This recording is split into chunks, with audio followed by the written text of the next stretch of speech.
भूतिया स्कूल कहानी। किसी समय की बात है। एक छोटे से गांव के बीचों बीच एक पुराना स्कूल खड़ा था। यह स्कूल कई साल पहले बंद हो चुका था, लेकिन गांव वाले इसे अब भी भूतिया स्कूल के नाम से जानते थे। स्कूल की खंडहर सी दीवारें, टूटे फूटे दरवाजे और बंद खिड़कियां कभी किसी भयावह घटना की गवाही देती थीं।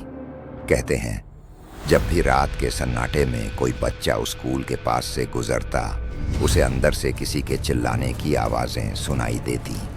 गांव के बच्चे अक्सर एक दूसरे को डराने के लिए कहते, जो भी रात में उस स्कूल के अंदर जाएगा वो कभी वापस नहीं आएगा। लेकिन एक दिन रमन नामक एक निडर लड़का इस भूतिया स्कूल की असली कहानी जानने का इरादा करता है। रमन ने सुना था कि एक समय इस स्कूल में एक हेडमास्टर था जो बच्चों के साथ बहुत क्रूर था। कहते हैं उसकी आत्मा अब भी स्कूल में बसी हुई है।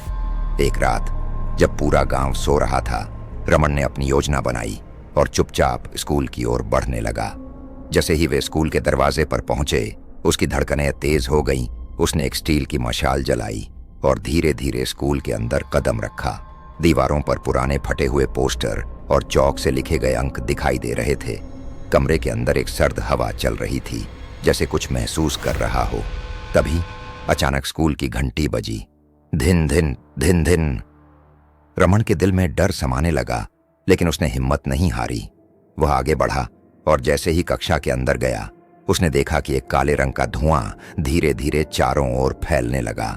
कमरे के कोने में एक धुंधला सा आकार उभरा। रमन ने अपनी मशाल को और पास किया और वह आकृति धीरे धीरे साफ होने लगी। ये वह हेडमास्टर था। उसकी आंखों में खौफनाक चमक थी और उसके होंठों पर एक डरावनी मुस्कान। तुम यहाँ क्या कर रहे हो?